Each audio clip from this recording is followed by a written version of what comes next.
Bonjour à tous, on se retrouve aujourd'hui pour faire l'analyse de la société ASML Holding. On dispose de cette société dans notre portefeuille des abonnés, vous avez été pas mal à la solliciter lors du sondage de ce week-end, donc on a renforcé notre position. On va voir si on a eu raison, parce que effectivement les résultats 2024 sont parus il n'y a pas longtemps. ASML Holding, nous sommes sur une société néerlandaise, comme c'est indiqué ici. Vous allez la retrouver sur le principal indice du côté des Pays-Bas, la UX ou AUX 25. Je vous rappelle qu'il y a un second indice qui est la MX avec les sociétés suivantes pour les Pays-Bas. Au niveau des indices européens, vous allez également la retrouver sur le Eurostock 50, 50 grandes entreprises européennes, et sur le Stoxx Europe 600 plus large, à l'instar du S&P 500 du côté des États-Unis d'Amérique. Cette société elle est éligible à l'enveloppe fiscale PEA, enveloppe fiscale qui vous permet d'optimiser votre fiscalité sur vos investissements boursiers, notamment en zone euro, ce qui est le cas pour ASML Holding.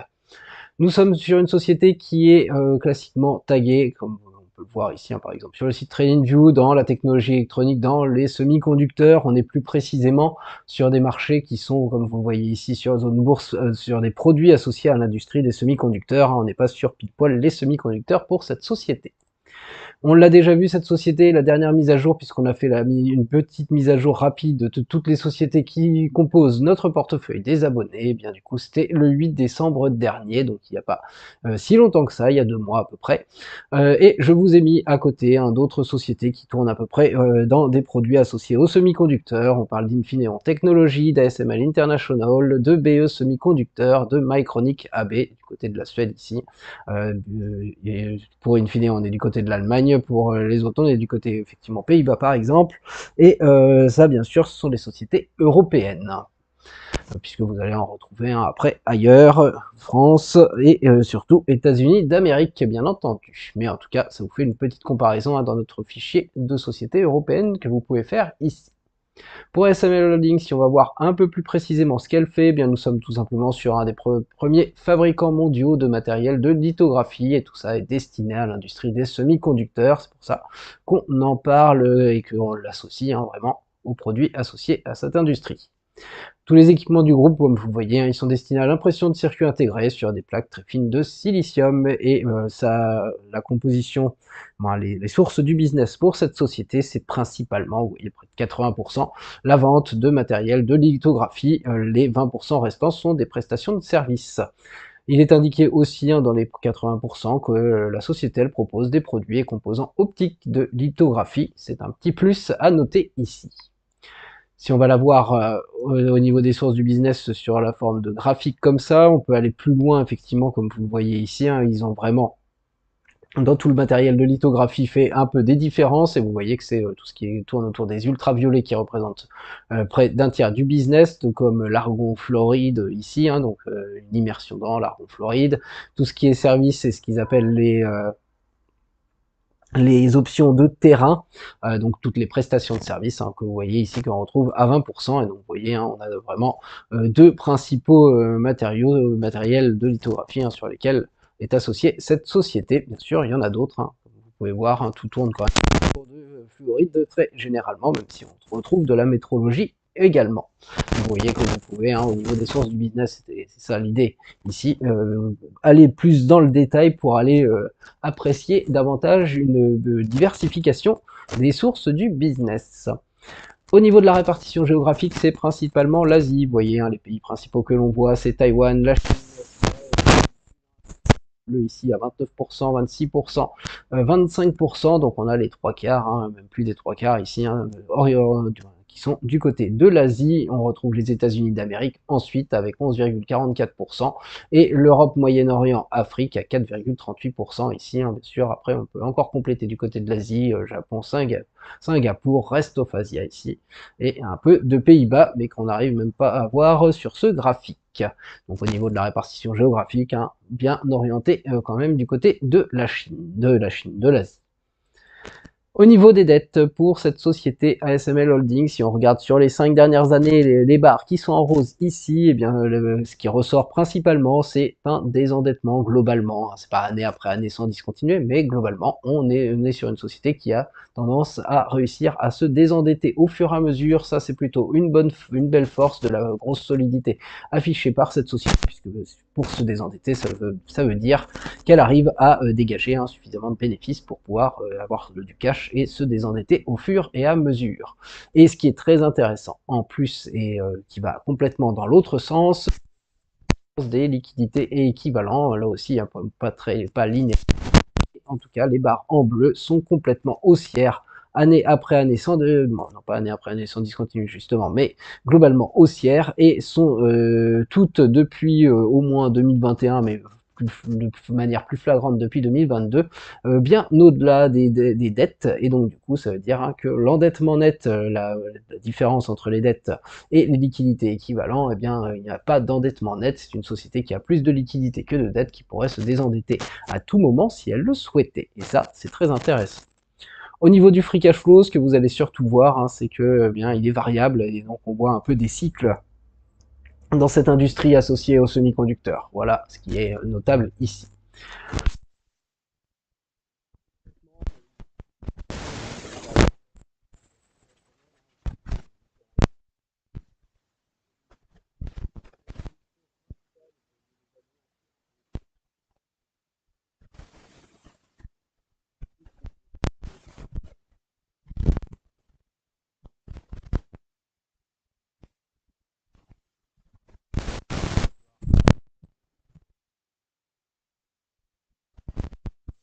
Ça peut être seulement des parts qui sont prises, comme ici International,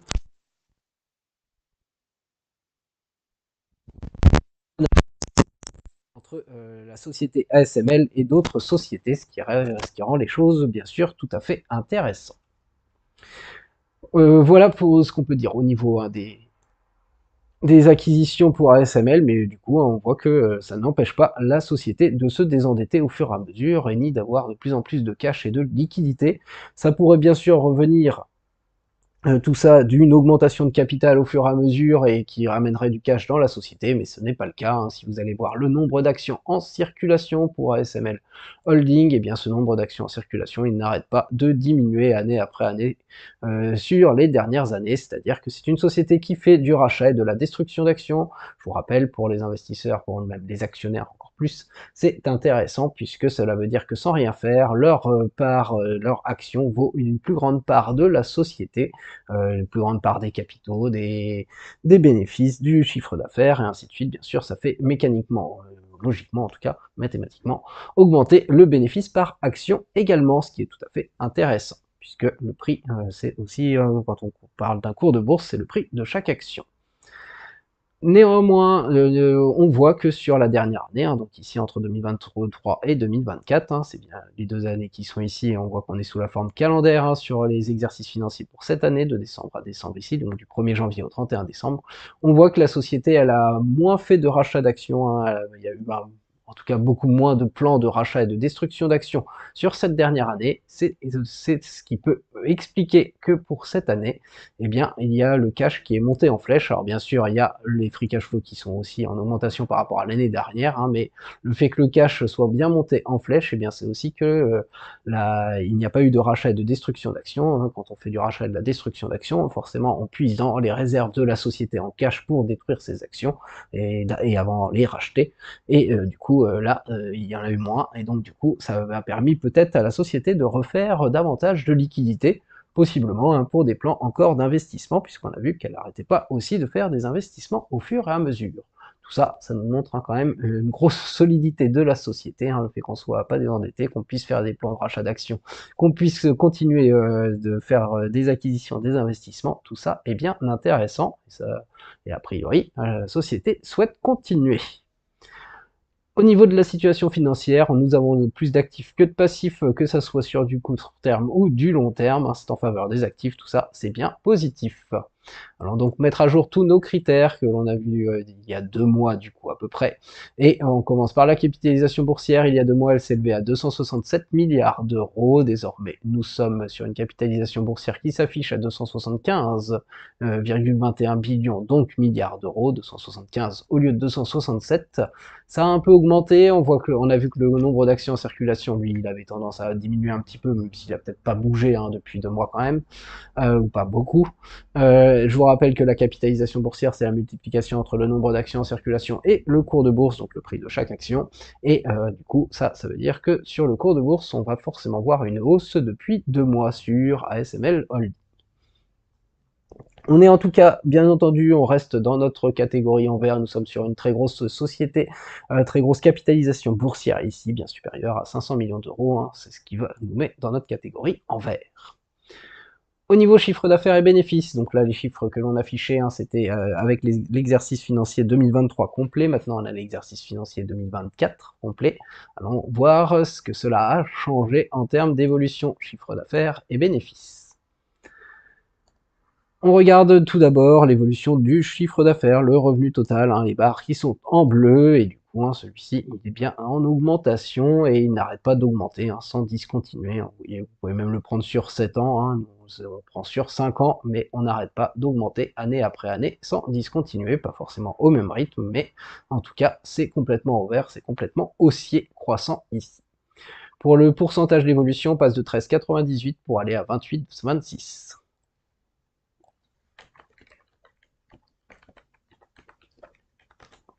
Cela nous donne du coup un pourcentage de 102%, on était à 133%, on a un petit peu diminué, hein, comme je vous l'ai dit, c'est pas toujours le même rythme, hein, mais du coup, on est quand même sur des sur 5 ans, c'est toujours intéressant, bien sûr, ça c'est ce qui s'est passé, il sera intéressant de voir aussi les prévisions pour le futur. Avant ça, allons voir si l'évolution des bénéfices qui, elle, était globalement croissante est beaucoup plus intéressante en termes de pourcentage, si ça a continué de la même façon. Et,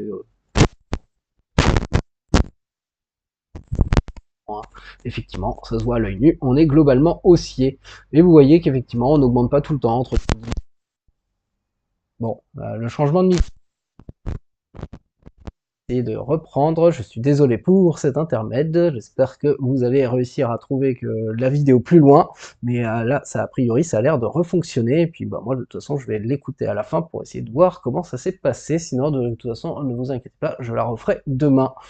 Du coup, je disais qu'au niveau des revenus nets, eh bien, on était effectivement bien en augmentation aussi globalement. Donc là, c'est du vert clair pour notre critère. On passe de 3,55 pour aller à 7,57.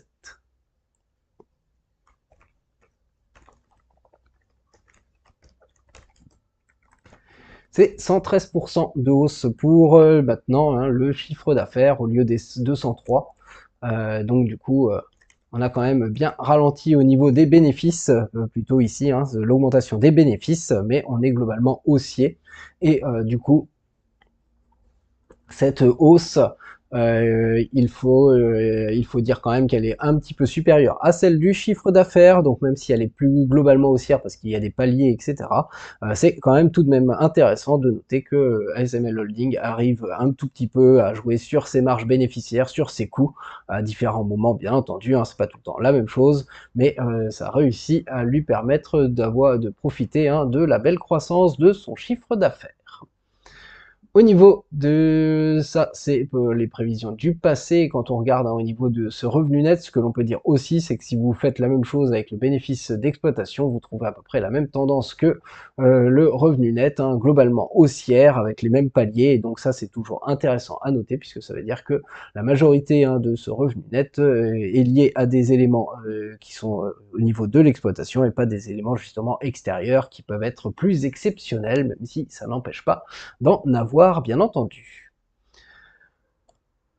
Au niveau, donc ça, c'est tous les éléments du passé. Allons voir au niveau du futur. Les prévisions des analystes en termes de bénéfices par action étaient à 77% à la hausse, hein, donc globalement on s'attendait à ce qu'on continue une belle hausse pour ASML Holding, même si c'était pas continuellement. On n'a pas de trimestriel puisque les résultats viennent de paraître pour ASML Holding, et donc du coup, hein, on peut aller voir directement les prévisions des analystes.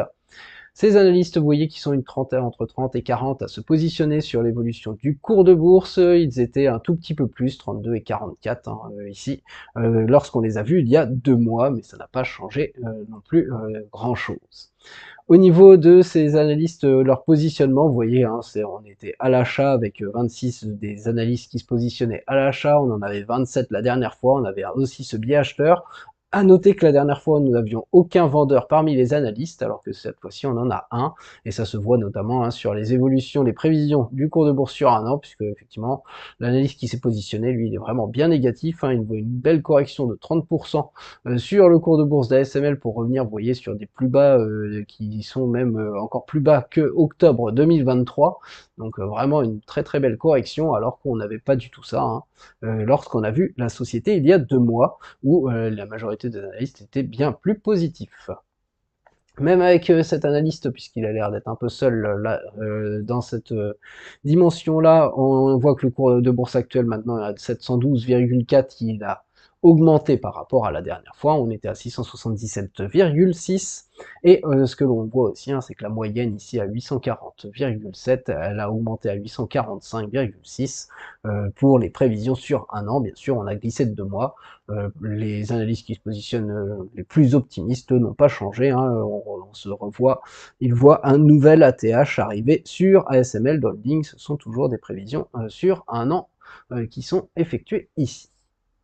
Au niveau de ce positionnement des analystes, donc globalement, on n'a pas beaucoup changé. Pour les prévisions pour le futur, eh bien vous voyez, on est très haussier hein, sur le bénéfice par action. On a vu aussi que ASML Holding elle avait tendance à faire du rachat et de la destruction d'actions, et donc du coup, ça montre que ça va peut-être aussi gonfler ses résultats à la hausse, hein, mais en tout cas, la trajectoire, elle est complètement haussière vue par les analystes en termes de bénéfices par action, mais c'est exactement la même chose en termes de chiffre d'affaires, hein, même si on voit les différents paliers qui ont pu être faits hein, au niveau du bénéfice par action entre 2021 et 2022, 2023, 2024 hein, ici, et ça, ça montre que on voyait déjà ces paliers sur les résultats nets, hein, on les retrouve ici en termes de bénéfice par action, quand on ne prend pas en compte les éléments extérieurs, ça montre aussi, hein, là encore, que les éléments extérieurs ne sont pas la majorité des résultats d'ASML Holding. En 2024, avec les résultats qui ont été publiés, on voit que le reporté de 19,25, il a même battu le consensus de 19,06, et vous voyez que ça fait plusieurs années hein, que le consensus est battu, ça aussi c'est une force, hein, donc à voir si les prochaines années, le consensus sera encore battu. Le consensus de 19,06 que l'on avait ici, quand on le regarde il y a 2 mois, ce consensus, il était à 19,07, donc il n'a pas beaucoup changé, hein.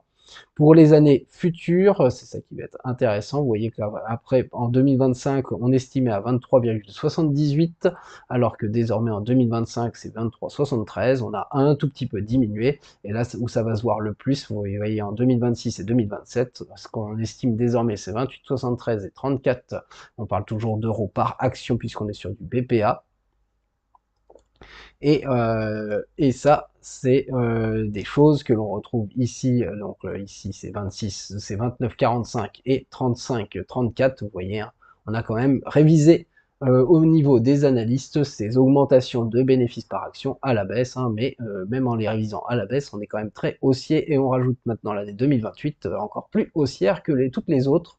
Tout ça, ça nous donne quelque chose de complètement haussier année après année sur 5 ans sur ces prévisions de bénéfices par action, et on passe de 19,25, le vrai reporté, hein, pour aller jusqu'à 40,18. Et c'est 109% de hausse qui est désormais estimée hein, pour la suite au niveau bénéfice par action. Très forte hausse de 109%, on est encore plus haussier que les 77%, et on se met même carrément en vert. Ça c'est tout à fait normal, hein, puisque les 77%, il s'expliquait aussi, hein, puisqu'on s'attendait à une baisse des résultats entre 2023 et 2024, baisse qui s'est avérée. On met à jour 109%, 109% complètement en vert, très haussier, en tout cas si les estimations sont bonnes, hein, on devrait continuer dans la même lignée, que ce soit chiffre d'affaires, bénéfices net et bénéfices par action. Voilà ce qui est attendu en tout cas pour cette société.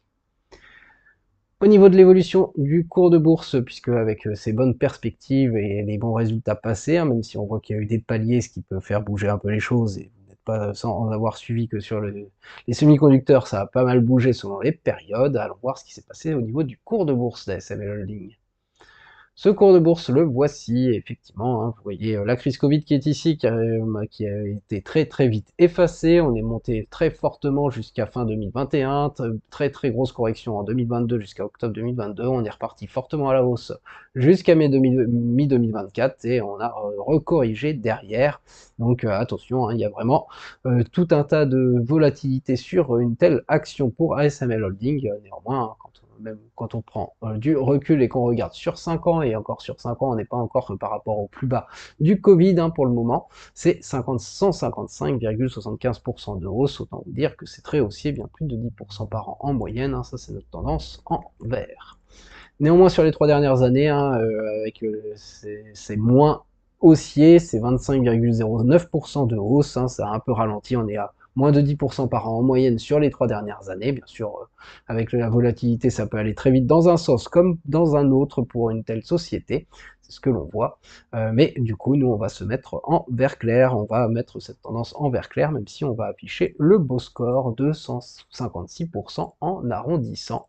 156% au lieu de 168, hein, donc au niveau du pourcentage sur 5 ans glissant, ça a un tout petit peu diminué, mais par contre, on passe dans une tendance plus haussière par rapport à ce que nous étions la dernière fois qu'on l'a vu. En tout cas, mais dans tous les cas, hein, les chiffres sur 5 ans étaient bien positifs, c'est juste attention aux périodes de volatilité sur la société, puisque bah, du coup, hein, si vous achetez pas forcément au bon moment, entre guillemets, et bien du coup, vous pouvez vous retrouver avec des belles baisses sur de tels titres. Pas étonnant de retrouver la dernière fois en tout cas un PER de 39, allons voir ce que ce PER avec l'augmentation du cours de bourse depuis 2 mois et par contre les nouveaux résultats, il a donné. Le PER pour la société ASML, il s'affiche désormais à 36,91. On est au-delà des 35, et on est à 37 de PER, donc 37 au lieu de 39. On est toujours dans notre zone très élevée en rouge puisqu'on est au-delà des 35, c'est pas très étonnant, hein. Vous voyez toutes les perspectives qu'il y a sur une telle société et tout ce qui s'est passé par le passé, hein, ça montre effectivement qu'il y a pas mal d'attentes pour la société ici qui sont conservées. Ce PER, ce ratio cours sur bénéfice, il est pris en TTM, donc sur 12 mois glissants, hein, ça veut bien dire qu'on prend, bah, désormais c'est le même que le standard, hein, mais on prend effectivement les trimestres qui arrivent, et vous voyez qu'on a remplacé le 4e trimestre 2023 par un trimestre encore meilleur en termes de résultats nets, hein. C'est tout ça qui vient jouer et faire diminuer ce PER, puisque je vous rappelle, le ratio cours sur bénéfice, on prend, que ce soit sur l'ensemble de la société, hein, vous prenez la capitalisation boursière au numérateur et vous le divisez par le résultat net total au dénominateur. Au niveau de ce PER, on peut aller regarder le PER forward. Si on va regarder le PER forward, alors ils n'ont pas tout à fait mis à jour le PER 2024 de la même façon ici, mais c'est pas celui-là qui nous intéresse. Ce qui est intéressant, c'est de constater le PER forward de 2025. Je vous rappelle comment il est calculé, c'est on considère que le cours de bourse ne va pas évoluer entre le cours de bourse actuel et le cours de bourse 2025, et par contre on le prend avec le résultat net estimé de 2025, et vous voyez que ce PER, il chuterait assez drastiquement pour aller complètement dans le milieu de notre zone moyenne de 25 à 35, zone que l'on met en orange. Alors bien sûr, c'est si le cours de bourse n'évolue pas, hein, c'est une grosse hypothèse, mais ça vous montre la solidité hein, des résultats ASML estimés, hein, des prévisions pour la suite. Voilà pour ce PER. Et voilà tout ce que l'on peut dire hein, sur les critères essentiels pour cette société. Allons voir côté dividende, puisque ça aussi, hein, bien sûr, ça peut intéresser totalement des investisseurs. Voyons voir ce qui se passe pour ASML Holding côté dividende. Et côté dividende, eh bien, la prochaine ex-dividend date, elle est dans pas longtemps, vous voyez, dans 6 jours, avec une date de paiement le 19 février. Quand on regarde ici, je vous rappelle que ce sont les exercices financiers, toutes les barres qui sont ici, hein, avec c'est même pas globalement, hein, ASML Holding propose un dividende croissant au fur et à mesure, même si exactement comme pour l'évolution de son résultat net, l'évolution n'est pas complètement linéaire. On a les exercices financiers qui s'affichent, c'est 6,40 € pour l'exercice financier 2024. On a une société qui verse des dividendes. Alors vous voyez, elle ne le met pas en trimestriel parce que par rapport à des sociétés qui souvent se mettent en trimestriel, les dividendes intérim sont du même montant et le dividende final est d'un montant généralement un petit peu supérieur. Je ne sais pas si ça correspond tout le temps à ça, mais j'ai l'impression que si, c'est exactement fait comme ça. Et vous voyez qu'elle a changé, hein. Au début, ASML faisait des dividendes en annuel, après elle est passée à un dividende intérim, puis un final, et maintenant elle est à 4 dividendes dans l'année, donc comme si c'était des trimestriels, mais pas le même montant pour le dividende final. Le dividende, pour retrouver ce 6,4, hein, il faut bien aller faire l'addition des 1,52 € par action qui sont versés ici. 2 ont déjà été versés. Le prochain, il faut être le 10 février, il faut posséder l'action SML pour pouvoir toucher ce dividende. La date de paiement sera le 19 février 2025, donc 9 jours après. Je vous rappelle qu'à l'ex-dividend date, hein, c'est aussi à cette date-là que le montant du dividende va être retiré du cours de bourse, et donc du coup, c'est à ce moment-là que ne soyez pas surpris, hein, qu'effectivement il puisse y avoir un écart à l'ouverture du marché ce jour-là. Et vous voyez que le 6,4 sur l'exercice financier 2024, hein, du coup il y aura encore le dividende final qui sera d'un montant supérieur, qui sera versé, lui, en mai. Et il faudra être sur l'action fin avril pour pouvoir le toucher. Une fois qu'on a dit tout ça, l'évolution positive des dividendes, elle se voit ici. On est complètement haussier année après année sans discontinuer. On passe de 2,75 pour aller à 6,40 désormais au niveau de l'évolution haussière. De 75 pour aller à 6,40, cela nous donne 133% d'évolution positive complètement en vert.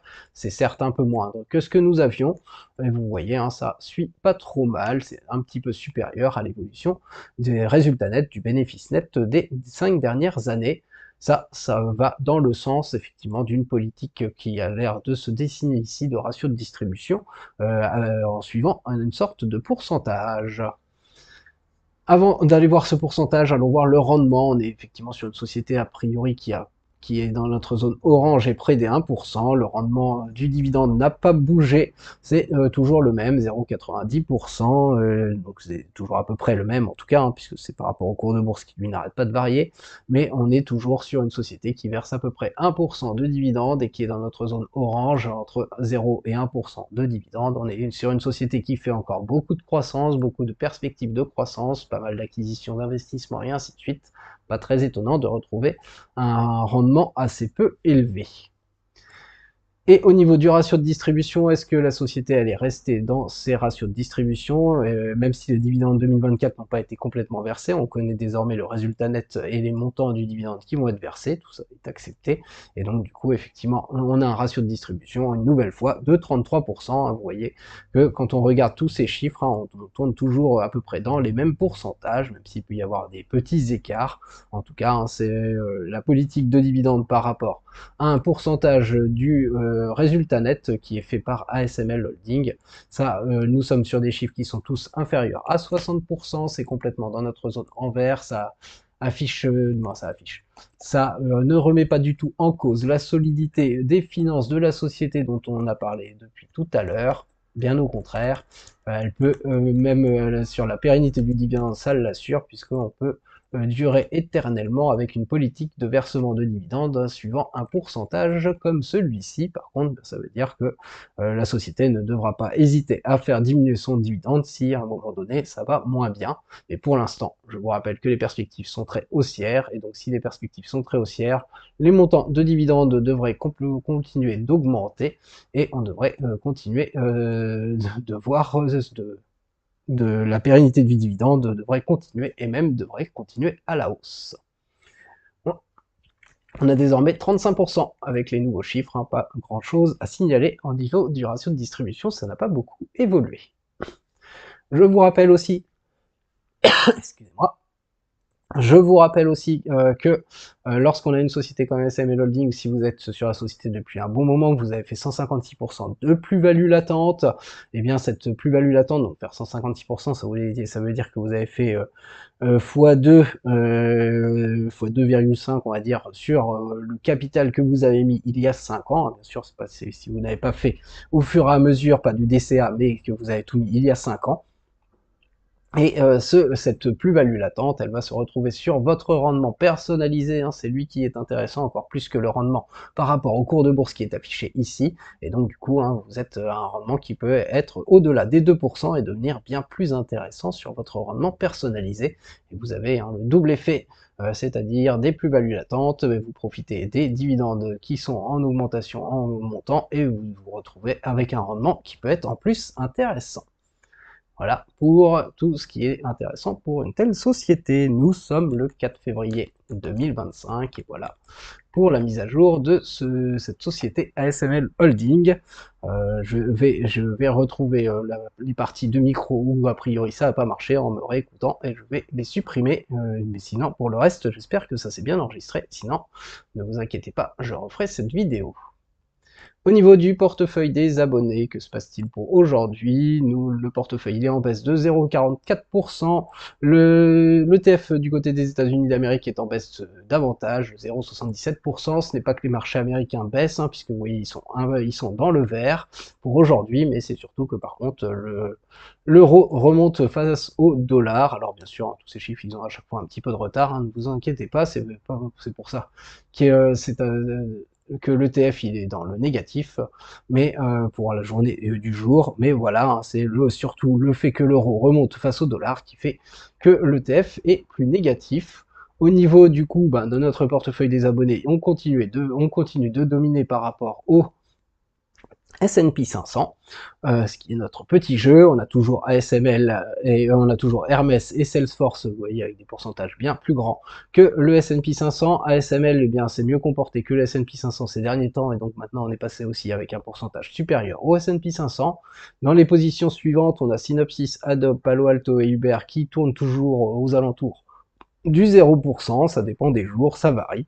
La seule société qui n'arrête pas de diminuer pour l'instant parce qu'elle n'a pas fini sa tendance baissière, eh bien c'est Celsius Holding. Pour l'instant, c'est une toute petite position que nous avons pris, et si du coup nous renforçons à des bons moments et qu'elle reprend une tendance bien plus positive, eh bien ça pourrait être effectivement bien plus positif. Pour l'instant, elle n'entache pas trop notre portefeuille des abonnés qui continuait de caracoler en tête par rapport au S&P 500. Voilà, moi je vous laisse ici pour le dossier ASML Holding, j'espère qu'il n'y a pas eu trop de problèmes au niveau du micro, je vais vérifier ça de suite.